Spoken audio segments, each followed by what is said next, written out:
And we're back to learning Inkscape in a year day 122. Let's go to the final mode of the tweak tool. It's the blur mode right here. If you left click and hover over your element, it gets blurrier and blurrier.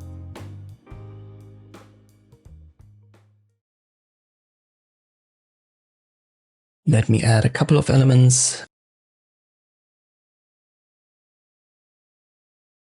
I select them all, activate the tweak tool, let me adjust the width.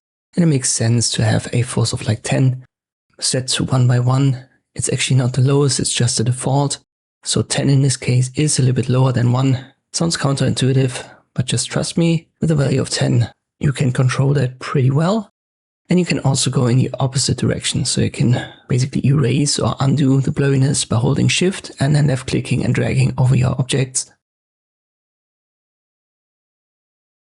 And this is how you can use the blur feature of the tweak tool in Inkscape. I hope this video was helpful, thank you for watching, and I'll see you next time.